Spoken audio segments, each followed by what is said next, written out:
বিসমিল্লাহির রহমানির রহিম। সুপ্রিয় সপ্তম শ্রেণীর শিক্ষার্থী বৃন্দ, তোমরা যারা 2025 সালে সপ্তম শ্রেণীতে পড়াশোনা করবে তাদের উদ্দেশ্যে কিছু কথা। প্রথমেই তোমাদেরকে নববর্ষের শুভেচ্ছা জানাচ্ছি। এরপরের কথা সেটা হচ্ছে আন্দোলনের কারণে আমাদের এই বছর বই পাবলিশে কিছুটা বিলম্ব হয়েছে, যার জন্য তোমাদের হাতে এখনো বই পৌঁছেনি। আর সেই জন্যই আমি অনলাইনে তোমাদেরকে কিছু লেকচার প্রোভাইড করার চেষ্টা করতেছি ইউটিউবে এবং ফেসবুকে, যাতে তোমরা পিছিয়ে না পড়ে থাকো। আচ্ছা, শুরুতেই যেটা আমার এখানে যে কাভার পেজটা তোমরা বুঝতে পারতেছো, এটা তোমাদের নতুন বই গণিত সপ্তম শ্রেণীর কাভার পেজ। এটা এরকম, এখানে বীজগণিতের একটা গুণন রয়েছে, সূচকীয় একটা ফাংশন রয়ে গেছে, এরপরে যে দুটি সমান্তরাল লাইন, একটা ছেদক, এরকম একটা ত্রিগোণমিতিক অথবা এটা জিওমেট্রিক একটা রেখাকোণ সংক্রান্ত একটা ফিগার রয়েছে। এরপরে এখানে দেখতেই পাচ্ছ একটা সামান্তরিক রয়েছে, এর ক্ষেত্রফলের সূত্রটাও এখানে উল্লেখ করা আছে। সর্বশেষ লঘু সহকারে আমাদের জাতীয় শিক্ষাক্রম ও পাঠ্যপুস্তক বোর্ড বাংলাদেশ। আর তোমরা যদি তোমাদের বইয়ের লাস্ট পৃষ্ঠা দেখতে চাও, লাস্ট কাভার পেজ অর্থাৎ পরের একেবারে শেষ পৃষ্ঠা যেটা কাভার পেজটা, এটা এরকম 2025 শিক্ষাবর্ষ সপ্তম গণিত আলোচ্য দোষের আকর একটা নীতিকথা লেখা আছে, কিছু তথ্যাদি এখানে আছে। গণপ্রজাতন্ত্রী বাংলাদেশ সরকার কর্তৃক বিনামূল্যে বিতরণের জন্য কথাটা লেখা আছে। আচ্ছা, এইগুলো প্রি কথা। এখন আমি আমাদের যে কাজটা আজকে সেটা হচ্ছে আমরা বইটা সম্পর্কে কিছু পরিচিত হব এবং যদি পারি কিছুটা পড়াশোনা আজকে করব। আজকে ততটা প্যারা নেওয়ার দরকার নেই। দ্বিতীয় পৃষ্ঠাটা এরকম লেখা আছে, এরপরে রচনা সম্পাদনা যারা তাদের নাম লেখা আছে। পরিমার্জিত সংস্করণ 2024, কারিকুলামটা ছিল 2012-13 থেকে কার্যকর ছিল। প্রসঙ্গগত কিছু এখানে আছে। আমরা সূচিপত্রটা নিয়ে কথা বলবো। সূচিপত্রের মধ্যে সূচিপত্রে কি কথা আমরা বলতে পারি দেখি। সূচিপত্রে কি আছে? প্রথম অধ্যায় মূলদ ও অমূলদ সংখ্যা 1 থেকে 7 পৃষ্ঠা। দ্বিতীয় অধ্যায় সমানুপাত ও লাভ ক্ষতি 18 থেকে 37 পৃষ্ঠা। তৃতীয় অধ্যায় পরিমাপ 38 থেকে 49। চতুর্থ অধ্যায় বীজগাণিতিক রাশির গুণ ও ভাগ শিখবো আমরা 50 থেকে 68 পৃষ্ঠা। পঞ্চম অধ্যায় বীজগাণিতিক সূত্রাবলী ও প্রয়োগ শিখবো 69 থেকে 88 পৃষ্ঠা, 88 পৃষ্ঠা। ষষ্ঠ অধ্যায়ে বীজগাণিতিক ভগ্নাংশ আমরা শিখবো 89 থেকে 101 পৃষ্ঠা। সপ্তম অধ্যায় সরল সমীকরণ 102 থেকে 118 পৃষ্ঠা। অষ্টমে আছে আমাদের সমান্তরাল সরলরেখা, যেটার ফিগার একটা দেওয়া ছিল 119 থেকে 126 পৃষ্ঠা। নবম অধ্যায়ে ত্রিভুজ শিখবো আমরা 127 থেকে 40 পৃষ্ঠা। দশম অধ্যায় সর্বসম্মতি সদস্যতা 45 থেকে 145 থেকে 161। একাদশ অধ্যায়ে আমরা তত্ত্বপত্র শিখবো 162 থেকে 169 পৃষ্ঠা। আর প্রত্যরমালা রয়েছে 170 থেকে 75। পরিশিষ্ট হলো 176 থেকে 187। পরিশিষ্টটা নিয়ে আমি কিছুক্ষণ পরে কথা বলতেছি। আচ্ছা, এখন শুরুতেই প্রথম অধ্যায় মূলদ ও অমূলদ সংখ্যা আমরা শিখব। মূলদ এবং অমূলদ সংখ্যা শিখব। এর আগে আমাদের কিছু জিনিস শিখে রাখতে হবে বা জেনে নিতে হবে। এখানে দেখো ব্র্যাকেট একটা কথা আছে, ব্র্যাকেটে এই যে এই অধ্যায়ের প্রয়োজনীয় পূর্বজ্ঞান বইয়ের শেষে পরিশিষ্ট অংশে যোগ করা আছে। প্রথমে পরিশিষ্ট অংশ পাঠ বা আলোচনা করে নিতে হবে।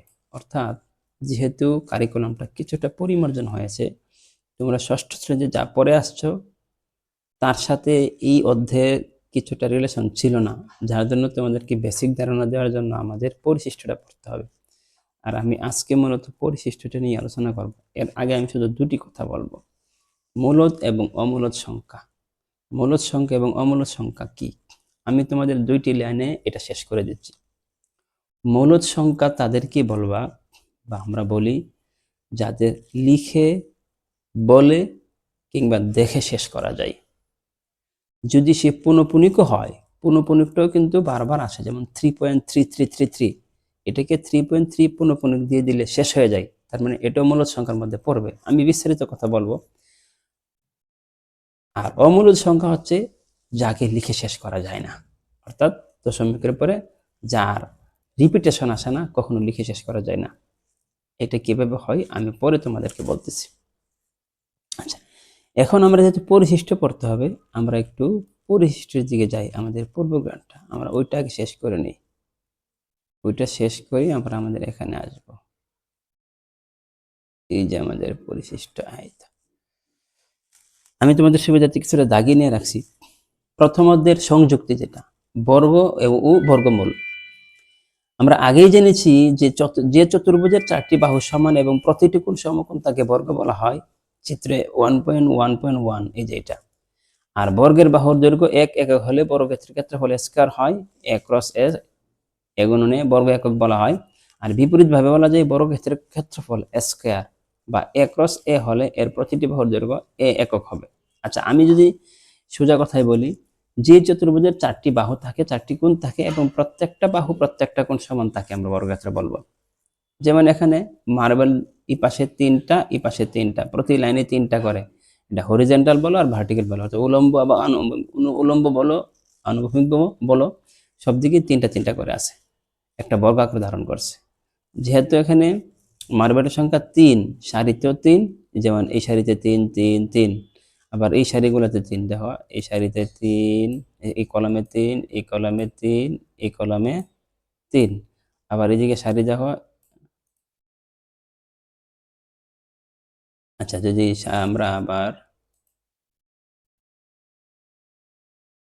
এই কলামে দেখো, আচ্ছা এই সারিতে 3টা, এই সারিতে 3টা, এই সারিতে 3টা, প্রতি সারিতে প্রতি কলামে 3টা, যার জন্য 3 গুণন 3, সারির সংখ্যা কলাম সংখ্যা 3 স্কয়ার। 3 স্কয়ারকে 9, 3 3কে 9 হয়। এখানে প্রতিটি সারিতে মার্বেলের সংখ্যা 3 এবং সারির সংখ্যা 3, তাই মার্বেল সাজানোর চিত্রটি একটা বর্গাকার হয়েছে। সুতরাং 3 এর বর্গমূল 9 এবং 9, সুতরাং 3 এর বর্গ 9 এবং 9 এর বর্গমূল হচ্ছে 3। অর্থাৎ একটা সংখ্যা 2 বার গুণ করার পরে যে রেজাল্ট আসে তাকে বর্গ সংখ্যা বলি, আর যে সংখ্যাটি বারবার গুণ করলাম বা 2 বার গুণ করলাম সেটা হচ্ছে বর্গমূল। উপরের আলোচনা থেকে বোঝা যায় কোনো সংখ্যাকে সেই সংখ্যা দ্বারা গুণ করলে যে গুণফল পাওয়া যায় ওই সংখ্যার বর্গ, ওই সংখ্যার বর্গ এবং সংখ্যাটি হলো গুণফলের বর্গমূল। যেটা গুণফল পাওয়া যাবে সেটা হচ্ছে বর্গ, আর সংখ্যাটি হবে বর্গমূল, যেটা আমি একটু আগে বলছি। যেমন 2 গুণন 2 ইকুয়াল টু 2 স্কয়ার বা 4, এখানে 2 এর বর্গ হলো 4, মানে 4 একটা বর্গ সংখ্যা, আর 4 এর বর্গমূল হলো 2। 2025 লেখা আছে, বইটা প্রিন্টিং 2025 এর জন্য। আচ্ছা, এরপরে 1.2 তে পূর্ণবর্গ সংখ্যা কি? পূর্ণবর্গ সংখ্যাগুলো আমরা জেনে নিই। আমরা আগের শ্রেণীতে জেনেছি স্বাভাবিক সংখ্যা, শূন্য, ঋণাত্মক সংখ্যা, স্বাভাবিক সংখ্যা, শূন্য ও ঋণাত্মক সংখ্যা একত্রে মিলে পূর্ণ সংখ্যা হয়। পূর্ণ সংখ্যার সেটটাকে আমরা ইন্টিজার বলি বা জেড দ্বারা প্রকাশ করি। এটা আমরা বীজগণিতে সামনের ক্লাসে বিস্তারিত আলোচনা করব। তার মানে সকল স্বাভাবিক সংখ্যা, স্বাভাবিক সংখ্যা মানে কি, গণনাযোগ্য সকল সংখ্যা 1 2 3 4 5 6 7 সব, এবং শূন্য এবং ঋণাত্মক -1 2 3 4 ইত্যাদি, এগুলো মিলে সবাই মিলে পূর্ণ সংখ্যা হয়। নিচে কিছু পূর্ণ সংখ্যা দেওয়া আছে এবং তাদের বর্গ দেওয়া আছে। যেমন 1 একটি পূর্ণ সংখ্যা, 1 এর সাথে 1 গুণ করলে 1 স্কয়ার হয়, 1 স্কয়ারকে রেজাল্ট করলে 1 হয়। আবার -1 যদি একটা পূর্ণ সংখ্যা হয়, -1 গুণন -1 মাইনাস স্কয়ার ইকুয়াল টু মাইনাসের স্কয়ারে 1 এর স্কয়ার আবার 1ই হয়। এখন মাইনাসে মাইনাসে প্লাস হয়, এটা বীজগণিতের ক্ষেত্রে আমরা আরো ডিটেইলস জানতে পারি। যদি তোমরা শুধু এখানে জেনে রাখো, দুটি মাইনাস সংখ্যা গুণ হলে মাইনাস চিহ্ন মাইনাসে মাইনাসে প্লাস হয়ে যায়। 2 এর ক্ষেত্রে যদি আমরা বলি, 2 এর ক্ষেত্রে যদি আমরা বলি আবার কি, 2 গুণন 2 2 স্কয়ার মানে 4। আবার -2 এর ক্ষেত্রে -2 গুণন -2 ইকুয়াল টু -2 স্কয়ার 4। তাহলে এই যে পজিটিভ হোক আর নেগেটিভ হোক, একই জাতীয় দুইটার সঙ্গে গুণ করে বারবার কিন্তু পজিটিভ আসতেছে, আর যে ফলাফলটা আছে সেটা পূর্ণবর্গ সংখ্যা, আর যে সংখ্যাটিকে আমরা 2 বার গুণ করতেছি সেটা হচ্ছে বর্গমূল। এরকমভাবে 7 আছে, -7 আছে, যদি সংখ্যাটা আমরা সাধারণ সংখ্যা দ্বারা a ধরি, a গুণন a স্কয়ার, মাইনাসের a ধরলে মাইনাসের গুণন মাইনাসের স্কয়ার হলো মাইনাসের স্কয়ার, আবার a স্কয়ার আসে। আচ্ছা, এখানে উপরের সারণী থেকে দেখা যাচ্ছে কিছু কিছু স্বাভাবিক সংখ্যা যেমন 1, 4, 9, 16, 15, 36, 49 ইত্যাদি এদের বৈশিষ্ট্য এমন যে এই সংখ্যাগুলিকে অন্য কোনো পূর্ণসংখ্যার বর্গ হিসেবে প্রকাশ করা যায়, তাই এদেরকে পূর্ণবর্গ সংখ্যা বলা হয়। অর্থাৎ যে সংখ্যাগুলোকে অন্য একটি সংখ্যা দুইবার গুণ করে প্রকাশ করা যাবে তাদেরকে পূর্ণবর্গ সংখ্যা বলা হবে।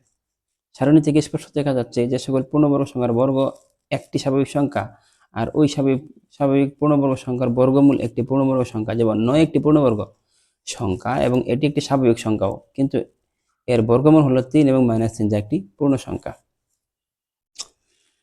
বর্গ সংখ্যার বর্গমূল অবশ্যই পূর্ণ সংখ্যা হবে, সে পজিটিভ হোক আর নেগেটিভ হোক। এখানে বক্সে আমি রাইট চিহ্ন দিয়ে ঠিক দিয়ে রাখছি। উপরের আলোচনা থেকে বলা যায় একটি স্বাভাবিক সংখ্যা m যদি হয় আর এটাকে যদি অন্য একটি পূর্ণ সংখ্যা n এর বর্গ n স্কয়ার আকারে প্রকাশ করা যায়, তাহলে m কে n এর বর্গ সংখ্যা বলা হয়, n কে m এর বর্গমূল বলা হয়। আমরা দেখি একটি স্বাভাবিক সংখ্যা m, এই যে এটা m, হ্যাঁ, অন্য একটি পূর্ণ সংখ্যা n। এখন এই যে mটাকে যে n স্কয়ার আকারে প্রকাশ করা যায়, তার মানে আমি যদি লিখি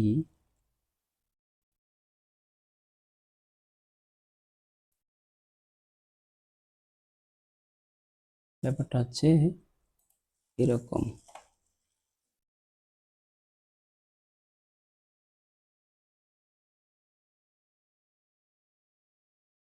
n স্কয়ার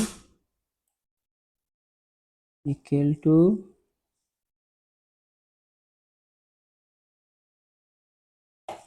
এই যে n square equal to m, এই কথাটা যদি লিখি n স্কয়ার কে, তাহলে m কে n এর বর্গ সংখ্যা, এই m টাকে n এর বর্গ সংখ্যা আর n টাকে m এর বর্গমূল বলা হবে। ব্যাপারটা এরকম বোঝাচ্ছে আর কি।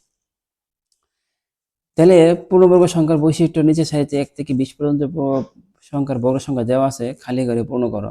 এখানে আমি তোমাদের সবগুলো বলবো না, এটা তোমরা নিজেরা করবা, নিজে নিজে করার চেষ্টা করবে। দেখো একে একে 1 স্কয়ার 1, 2 দুগুণে 2 স্কয়ার 4, 3 তিরিকে 3, 3 3 স্কয়ার 9, তাহলে 4 4 আর 4 4 স্কয়ার কত হবে, এটা আমি বলে দিচ্ছি 16 হবে। এরকম ভাবে এখানে অনেকগুলাই আছে, 7 10 আছে। এদিকে দেখো 11 গুণন 11, 11 স্কয়ার 121, তাহলে 12 দিয়ে কি হবে, 15 15 কে কি হবে, একটু কাজ করে নিবা নিজেরা, হ্যাঁ, নিজেরা একটু প্র্যাকটিস করবা। উপরে সারণীভুক্ত পূর্ণবর্গ সংখ্যাগুলো থেকে দেখা যাচ্ছে যে পূর্ণবর্গ সংখ্যাগুলোর একক স্থানাঙ্ক 0 1 4 5 6 9, কিন্তু পূর্ণবর্গ সংখ্যার একক স্থানাঙ্ক 2 3 7 8 নেই। এখনই আমাদের মজার ব্যাপার, দেখো বর্গ সংখ্যাগুলো এটা না, বর্গ সংখ্যাগুলো এখানে দেখো 1 4 9 এটা দেওয়া নাই, 25 121 দেওয়া নাই, 169 196, এটা থেকে আমরা যদি একটু থিঙ্কিং করি, চিন্তা ভাবনা করি, দেখা যাচ্ছে এই যে পূর্ণবর্গ সংখ্যা এগুলোর শেষে 0 হয়, মানে লাস্ট ডিজিট একক স্থানাঙ্ক 0 হয়, 1 হয়, 4 হয়, 5 হয়, 6 হয়, 9 হয়, কিন্তু 2 3 7 8 এগুলো পায় না। তাইলে তোমাদের এখানে একটা কাজ আছে, কোন সংখ্যার একক স্থানাঙ্ক 0 1 4 5 6 9 হলে, কোন সংখ্যার একক স্থানাঙ্ক 0 1 4 5 6 9 হলেই কি পূর্ণবর্গ সংখ্যা হবে, তোমার আনসারটা বের করবা। অথবা আর 2 নম্বরের নিচের সংখ্যাগুলো কোনগুলো পূর্ণবর্গ সংখ্যা হবে সেটাও বের করো। 5টি সংখ্যা লিখো যার একক স্থানাঙ্ক দেখেই তুমি তা পূর্ণবর্গ সংখ্যা নয় এটা সিদ্ধান্ত নিতে পারো। এই কাজটা করার জন্য তোমরা এই আগের এই ধারণাটা এবং এখানে কিছু ধারণা আছে, এই ধারণাটা নিতে হবে। এখানে ধারণাটা কি দেখো, এখানে ধারণাটা হচ্ছে আমরা একটু দেখি বর্গ সংখ্যা আর সংখ্যা। 1 বর্গ 1, 9 বর্গ হচ্ছে 81, 11 বর্গ 121, 19 বর্গ 361। দেখা যাচ্ছে বর্গ মানে সংখ্যাগুলোর শেষে 1 9 1 9 থাকলে বর্গ সংখ্যার পিছনে 1 থাকে 1 থাকে 1 থাকে 1 থাকে, তাই না? তাহলে এখানে কোন সংখ্যার একক স্থানাঙ্ক যদি 1 অথবা 9 হয়, এই বর্গ সংখ্যার একক স্থানাঙ্ক অবশ্যই কত হয়, 1 হয়। আবার এই ডায়াগ্রামটাতে আসো, কোন সংখ্যার একক স্থানাঙ্ক 3 অথবা 7 হলে এই বর্গ সংখ্যার একক স্থানাঙ্ক কি হয় দেখো, 3 বর্গ 9, 7 বর্গ 49, 13 বর্গ 169। তাহলে 3 7 3 থাকলে কোন সংখ্যার শেষে যদি 3 7 3 থাকে, তাহলে এই সকল সংখ্যার বর্গ সংখ্যাগুলো হয় 9 এটা একটা মজার জিনিস।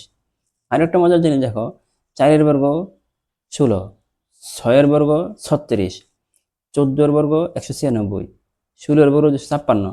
তাহলে আমরা কি সিদ্ধান্তে বসতে পারি?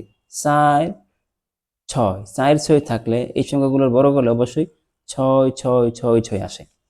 উপরের আলোচনা থেকে নিচের কি কি সিদ্ধান্ত নেওয়া যায় দেখো, যেসব সংখ্যার সর্বডানের অঙ্ক অর্থাৎ একক স্থানের অঙ্ক 2 বা 3 বা 7 8 হয়, তাহলেই সেই সংখ্যাটি পূর্ণবর্গ সংখ্যা নয়, সেটা হবে না। আর যেসব সংখ্যার সর্বডানের অঙ্ক অর্থাৎ একক স্থানের অঙ্ক 0 অথবা 1 অথবা 4 বা 5 বা 6 বা 9 হয়, তারা কি হইতে পারে? তাহলে সেই সংখ্যাটি পূর্ণবর্গ সংখ্যা হতে পারে, এখনো নিশ্চিত না কিন্তু। যেমন 1 81 64 25 36 49 ইত্যাদি।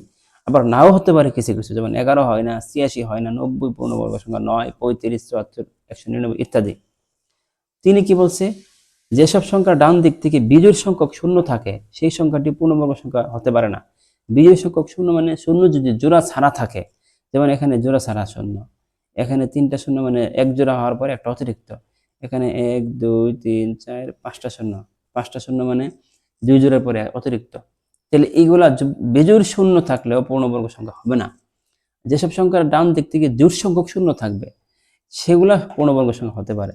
এখানে দেখো 100 400 500 2500, এগুলা শেষে জোড় আছে, শূন্যগুলা জোড় সংখ্যক, তাইলে এগুলা হতে পারে। আবার কখনো কখনো হয় না, যেমন 1300 300 500 ইত্যাদি হয় না।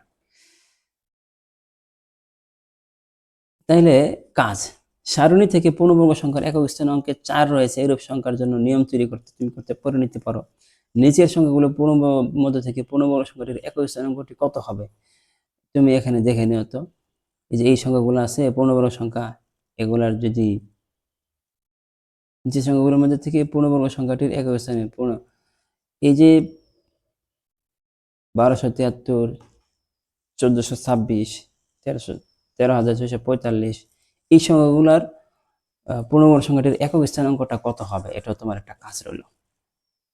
আচ্ছা, উদাহরণ 6। কাজগুলা নিয়ে আমি আবার পরবর্তীতে তোমাদের অধ্যায় শেষে সবগুলো নিয়ে আলোচনা করবো, অনুশীলনী আলোচনার সময় এগুলা সেরে নিব। আমরা এখন বেসিক কিছু অংশ আমরা জেনে নিচ্ছি। উদাহরণ 6 মধ্যে কি বলছে দেখো, 972 এর সাথে কোন ক্ষুদ্রতম সংখ্যা গুণ করলে গুণফল একটি পূর্ণবর্গ সংখ্যা হবে? তার মানে বোঝা যাচ্ছে 972 এখনো পূর্ণবর্গ সংখ্যা হতে পারেনি, এর সাথে একটা সংখ্যা গুণ করতে হবে।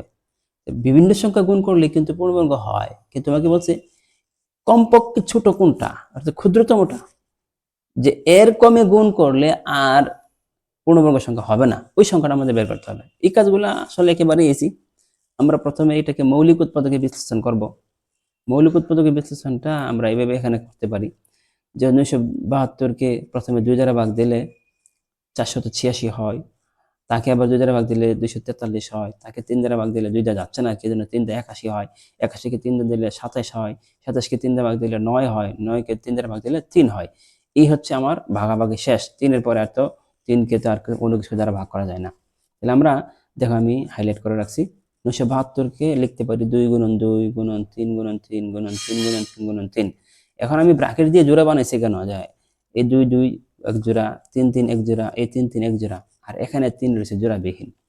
তার মানে জোড়াবিহীন যেহেতু, যদি 3কেও আবার জোড়া বানানো যেত তাহলেই 972 পূর্ণবর্গ সংখ্যা হয়ে যেত। এখন যদি 3 জোড়াবিহীন, তাহলে এই 3কে আরেকটা 3 দিয়ে গুণ করলে সে পূর্ণবর্গ সংখ্যা হবে। এজন্য আমরা সরাসরি আনসারটাতে আমরা কথা বলতে পারি, যেহেতু 3 এখানে জোড়াবিহীন, সুতরাং আচ্ছা, এজন্য 972কে 3 দ্বারা গুণ করলে গুণফলটি একটি পূর্ণবর্গ সংখ্যা হবে, সুতরাং নির্ণয় ক্ষুদ্রতম সংখ্যা 3। এখানে এই কথাগুলো লেখা আছে। উদাহরণ 7, সেম ক্যাটাগরির, আগে বলছিল গুণ করলে, এখন দেখো 1568 এই সাথে কোন ক্ষুদ্রতম সংখ্যা ভাগ করলে গুণফল একটি পূর্ণবর্গ সংখ্যা হবে? এখন আমরা ভাগ করব। প্রসিডিউরটা সেমই। আমরা 1562কে আবার মৌলিক উৎপাদকে বিশ্লেষণ করলাম। 2 দ্বারা 1572 ভাগ করলে 784, তাকে 2 দ্বারা করলে 392, তাকে 2 দ্বারা করলে 196, তাকে 2 দ্বারা করলে 98, 98কে 2 দ্বারা করলে 49, 49কে 2 দ্বারা যায় না, 7 দ্বারা গেলে হয় 7 7 49। তাহলে আমরা 1568 উৎপাদক মৌলিক উৎপাদকের বিশ্লেষণটা কি পাই? 2 গুণন 2 2 গুণন 2, একটা 2 ফ্রি রয়ে গেছে, আবার 7 গুণন 7, তাহলে এখানে মুক্ত হচ্ছে 2। তাহলে আমরা আবার একই কথা বলবো যে সুতরাং 1568কে 2 দ্বারা ভাগ করলে ভাগফলটি একটি পূর্ণবর্গ সংখ্যা হবে, সুতরাং নির্ণয় ক্ষুদ্রতম সংখ্যা 2। এই দুইটা উদাহরণ দিয়ে আমরা কি বুঝলাম?